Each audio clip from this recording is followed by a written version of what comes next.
Salut, c'est Nico. Aujourd'hui, je te parle de 4 choses à ne surtout pas faire quand on fait de la photo de mariage. Si tu es photographe de mariage ou que tu veux te lancer là-dedans, écoute bien ces conseils, cette vidéo est faite pour toi. La première erreur, et on l'oublie souvent quand on débute, c'est de prendre qu'un seul boîtier.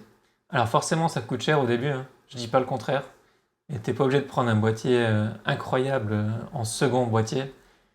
Mais un boîtier de secours, c'est super important. Parce que ça peut arriver que, par exemple, tu es en train de faire des photos ou tout simplement en train de manger à table avec les invités, et il y a un enfant qui passe et bam, il fait tomber ton super appareil photo.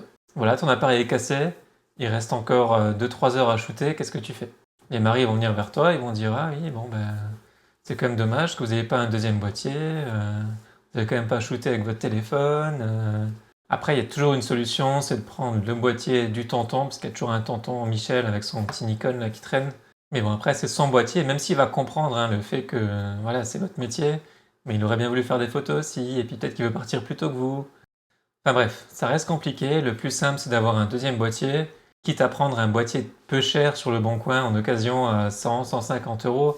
On en trouve, hein, même des vieux Nikon D200 ou des trucs comme ça qui ont déjà 10 ans, 10-15 ans, mais c'est pas grave, ça fait quand même des photos, donc c'est pour vous sauver la vie en fait. Ça évite de stresser les mariés, donc le jour le plus important de leur vie, et ça te libère d'un gros poids en fait d'avoir un deuxième boîtier. Ça c'est au cas où tu utilises que un boîtier. Maintenant, moi je travaille avec deux boîtiers, donc le Fuji X-T3 et le Fuji X-T4, où dessus j'ai une optique fixe à chaque fois, donc du coup je les ai en bandoulière, un holster là, comme avec les pistolets. Et ça me permet d'être super réactif. En fait, si maintenant j'ai une photo, donc il faut que je rapproche, je vais prendre mon 56 mm, hop, j'arrive plus près. Et ensuite, si j'ai une photo plus large à faire, je prends mon 23 mm et shooter. Donc chacun sur un boîtier. C'est un confort, c'est sûr, hein, ça coûte de l'argent, je dis pas le contraire. Mais si tu as regardé ma dernière vidéo qui parle de prix et comment fixer son prix pour chaque prestation, savoir connaître un peu ton chiffre d'affaires, etc. Donc cette vidéo, elle doit se situer là, ou là, je suis pas encore à fond hein, dans YouTube. Mais regarde cette vidéo, comme ça tu sauras tu sauras comment fixer ton prix justement pour pouvoir, au fur et à mesure de l'année, t'offrir un deuxième appareil photo. Un appareil photo de secours, un boîtier et un objectif de secours. Parce que c'est bien beau d'avoir un boîtier avec 12 objectifs dans ton sac. Si ton boîtier lâche, tu fais quoi? Avec un objectif, tu peux rien faire. Donc choisis plutôt d'avoir deux boîtiers et deux objectifs plutôt qu'un boîtier et 12 objectifs. Parce que s'il y en a un qui lâche, tu pourras toujours shooter avec l'autre. Alors que si ton boîtier lâche avec 12 objectifs, tu pourras rien faire du tout.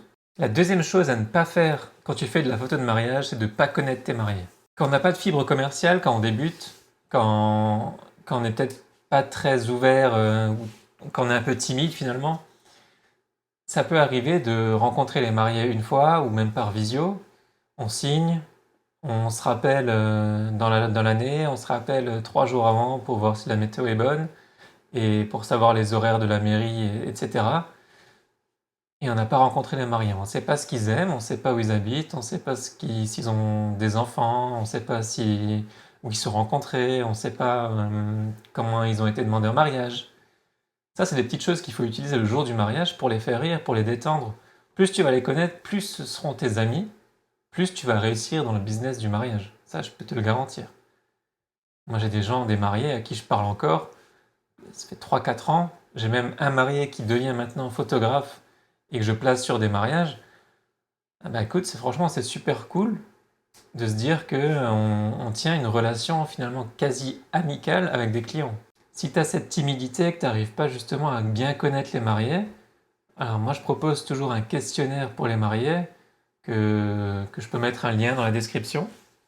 Comme ça tu peux l'avoir directement dans ta boîte mail. Ça quand tu envoies aux mariés, ça les rassure. Je te le garantis. Ils sont rassurés, ils se disent bon le mec il est pro quand même, il m'envoie un questionnaire, il veut savoir un peu tout de ma vie finalement pour justement que ça l'inspire le jour du mariage. Et il n'arrive pas les mains dans les poches le jour du mariage avec un boîtier à 6000 balles et 12 objectifs et il sait rien de moi. Ça, les gens ils s'en fichent en fait de ton matériel. T'es pas là pour ça. Toi, t'es là pour leur offrir une prestation. Ils se sentent à l'aise toute la journée. C'est un mariage. Un mariage, c'est super important. C'est un stress constant toute la journée. Alors, il faut les détendre. Et plus tu vas les détendre, plus tu auras des vrais sourires sur la photo, plus tu auras des rires. Ça va couler tout seul en fait. Franchement, C'est génial les mariages, moi j'adore ça. Mais pour arriver à ça, il faut que tu connaisses tes mariés. Donc ne fais pas l'erreur de ne pas les connaître. La troisième erreur, c'est de ne pas organiser tes photos de groupe. Et là, il y a beaucoup de photographes qui se disent c'est vrai que les photos de groupe, c'est chiant. Et c'est vrai que les photos de groupe, c'est chiant quand c'est mal organisé. Mais quand c'est bien organisé, quand tu as une feuille de route avec un listing, ça roule tout seul et les mariés sont super contents parce que, en fait, tout le monde est content. Parce que finalement, en général, les photos de groupe, on fait ça pendant le cocktail. Et pendant le cocktail, il y a des gens qui viennent des fois de loin ou moins loin, mais qui viennent déposer un chèque pour les mariés parce qu'ils ont été invités juste au cocktail. Et ces gens-là, s'ils sont venus, c'est pour voir les mariés, pour fêter ça, pour boire un coup aussi, bien sûr, mais pour voir les mariés, discuter avec eux, et comme je dis, ils ont donné un chèque. Donc ça serait dommage de faire 2 heures de photo de groupe, super mal organisé, avec une queue leu derrière toi. Ouais, suivant, ah ben ça j'ai pas fait avec tata Micheline, tonton Michel, beaucoup de Michel chez moi, Jean-Luc, Robert, etc. Et ah, les cousines, ah, on a oublié Damien, les cousins, Damien, viens, attends, on va le chercher, ça met 10 minutes. Alors que si tu as une feuille organisée, correctement, franchement, ça roule tout seul, les mariés, ça prend une demi-heure, ça prend 30 minutes plutôt que 2 heures. Et les mariés sont contents parce que du coup, ils peuvent voir ces gens qui sont venus déposer un chèque, qui sont venus de loin et qui sont juste venus pour le cocktail, qui ne sont pas invités au repas. Quand tes photos de groupe sont super bien organisées, toi, t'es content, les mariés sont contents et les invités sont contents. Alors franchement, fais-le. Si tu veux la feuille de route, c'est très simple, je te mets le lien dans la description également. La quatrième erreur que beaucoup de photographes font, mais là c'est un peu plus du business que de la photo pure, c'est de pas fixer de limite. Grâce à mon ancienne vidéo où tu as calculé ton prix par prestation, tu peux calculer ton taux horaire. Et en fait, il faut bien dire que ton taux horaire, par exemple, je dis allez 100 euros. Il y a beaucoup de gens qui se disent ouais mais 100 euros de l'heure c'est monstrueux sur un mariage. Non, c'est pas que le mariage. Après il y a je sais combien de jours de retouche, de tri et ensuite de livraison, mettre dans la galerie, monter l'album. Ça compte, hein, tout ça. Faut pas négliger ça. C'est comme ça qu'il faut le vendre d'ailleurs, hein, de toute façon. C'est pas ça coûte 2500 euros, je suis là 10 heures, c'est 250 euros de l'heure. Non. T'as combien d'heures derrière de travail? Donc on va dire que tu es à 100 euros de l'heure. Toi, tu as noté sur ton contrat, tu es là de 14 heures à minuit. Tu es là 10 heures. Et là, les mariés t'appellent et disent bah écoute, en fait, finalement, tu peux venir juste, ça c'est la phrase magique, tu peux venir juste chez mes parents, la rencontre, elle se déroule en fait à midi 15 et c'est à 60 km. Non? Certaines personnes vont dire oui et vont peut-être passer un mauvais mariage, tu vois.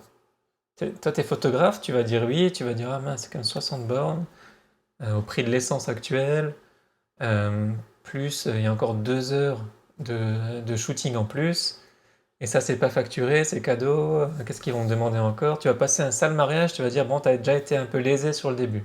Alors que si tu fixes les limites tout de suite, t'as signé un contrat, voilà, écoutez, je viens à midi, il n'y a pas de souci, par contre c'est 200 euros de plus, 100 euros de l'heure, c'est 200 euros de plus. Et là, en général, c'est soit ils disent non, soit ils disent oui, mais c'est beaucoup non. Hein, faut quand même l'avouer, c'est quand même beaucoup non. Parce qu'ils se rendent compte que ils ont peut-être demandé trop, mais ils ont essayé. Et c'est pas grave, hein, ils vont pas être gênés, ils vont pas se dire bon bah tant pis. Eux, ils ont déjà oublié ça parce qu'ils ont déjà passé un moment justement pour la découverte avec le papa et la maman, etc. Donc fixe des limites, ça peut être pareil après la pièce montée. Si tu dis que la pièce montée elle vient à 1 heure et qu'elle vient à 3 heures du matin, ça fait 2 heures à facturer en plus. Voilà, donc si tu as aimé cette vidéo, laisse un petit pouce j'aime, abonne-toi, on appuie sur la petite cloche comme ça mes vidéos remontent et ça touche un peu plus de monde. Et je te dis à la semaine prochaine pour la prochaine vidéo. Ciao ciao!